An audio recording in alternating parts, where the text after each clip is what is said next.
Hello everyone, that's me, Saman Salim here, and today we are going to discuss about cystic fibrosis. Now, what is cystic fibrosis? It's an autosomal recessive disorder which involves CFTR gene on long arm of chromosome 7. This gene it encodes for chloride channels on epithelial cells, and the basic gene disorder is deletion of phenylalanine at 508 position. Now what happens is that when this gene is mutated, there will be defective chloride channels, ultimately leading to thick and dry secretions, leading to lumen blockage and stasis, causing recurrent infections and tissue damage.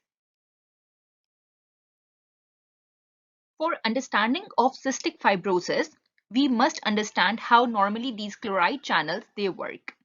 Now, these chloride channels are present at these four areas in our body: in respiratory mucosa, GI tract involving the liver and pancreas, in the reproductive tract, and also in the sweat glands.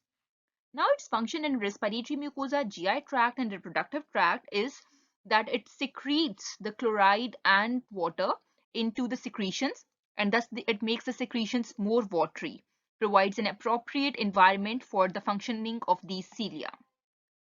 But in the sweat glands, this function is exactly opposite.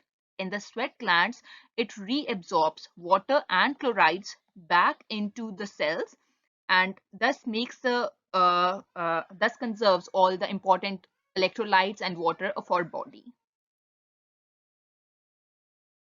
So if these chloride channels are defective, there will be increased salt in water in the sweat, and there will be decreased salt in water in the secretions of lungs, liver, GI tract, and the reproductive tract.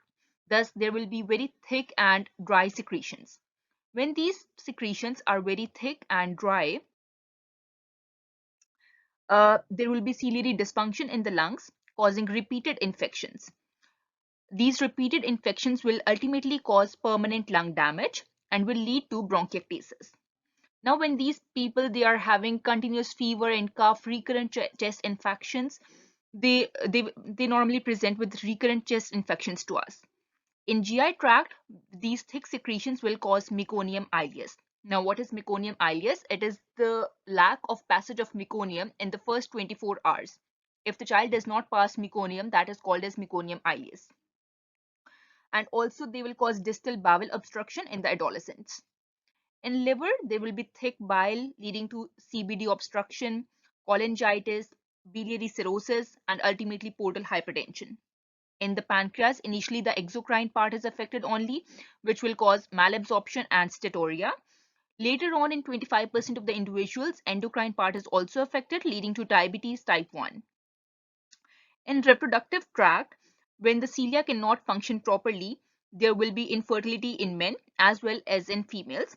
But yes, some of them they do get pregnant, and they are not absolutely sterile. They can get pregnant.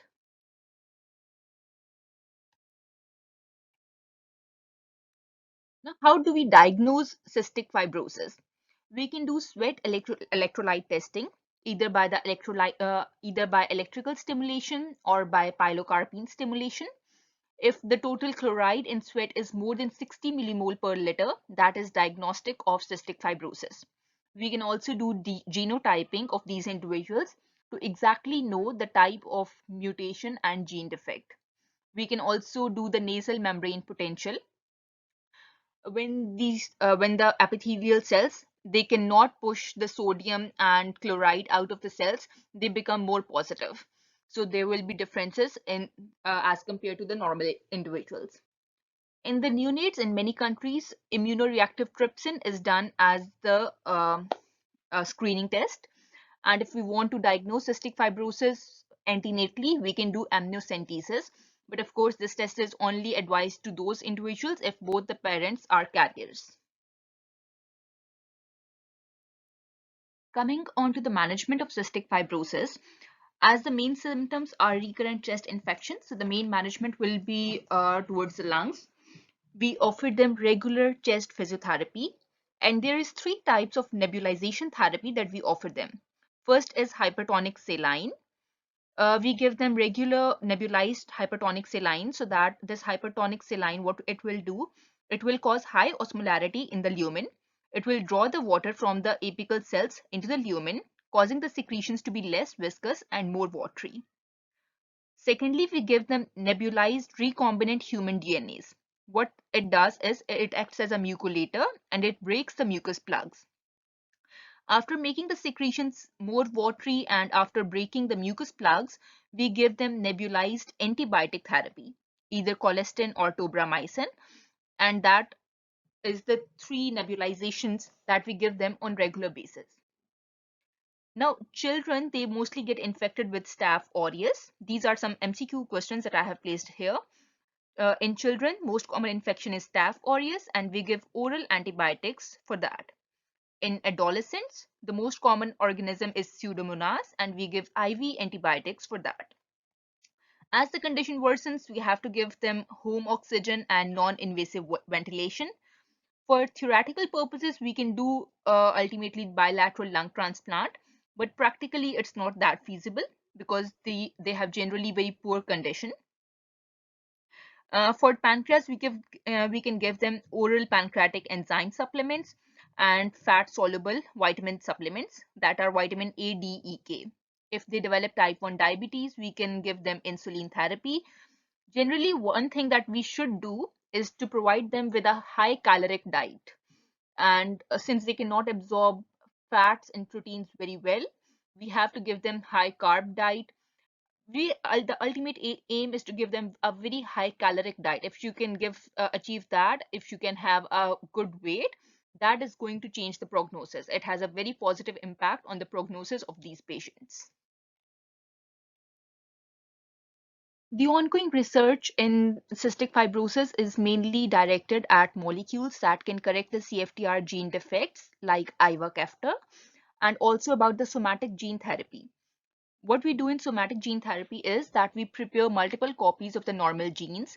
We pack those normal copies in liposomes or in the virus vectors, and then we deliver these genes via aerosols into the diseased patient.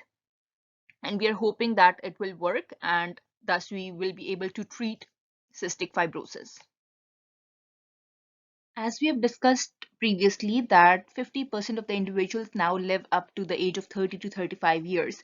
That means that some of the women, they might get pregnant and they might come to us for pregnancy counseling. And that is why we have now increasing questions in obstetrics because of that. So some of the questions are, can the women with cystic fibrosis, they bear children? Well, although the chances are less because the cilia in their fallopian tubes are not functioning properly, but yes, they can get pregnant. What are the chances of successful delivery? Well, they are 70 to 90%. Can they deliver vaginally? Yes, they can. Can epidural be offered to them? Yes, we can offer epidural to them. What are the possible complications of pregnancy? As we have discussed, that 70 to 90% they deliver successfully. Remaining 25, 10 to 30% cases, we have iatrogenic premature delivery, or sometimes because of the worsening cystic fibrosis, the women just deliver prematurely. The rate of spontaneous miscarriages, it is similar to that of the general population. What factors determine positive and negative prognosis of the pregnancy? The positive prognosis, it depends on higher body weight and higher FEV1 of the female. And the negative prognosis, of course, depends on less body weight, less FEV1, if the woman has pulmonary hypertension, if the female has chronic hypoxia, if she has pre-existing diabetes, and if she is infected with Burkholderia cepacia. These are the factors that determine negative prognosis of pregnancy. What is the most important thing you should do as a doctor when a woman with cystic fibrosis has conceived or is planning to conceive? You should do the genotype, should do the genotyping of her partner to see if he is a carrier or not. That is the most important thing that we as doctors must do. Now, what are the chances of child having cystic fibrosis? Chance of these questions I have explained in the next slide. Let's go there. So what are the chances of having cystic fibrosis in child if both parents have disease? If both parents have the disease, that is that all the genes the child is going to have, they will be diseased. So the chances are 100%. What chance of having cystic fibrosis in child if only one parent is diseased? That is 0%. Chance of having cystic fibrosis in child if both parents are carrier, that will be 25%. And chances of having cystic fibrosis carrier child if both parents are carrier, that is 50%.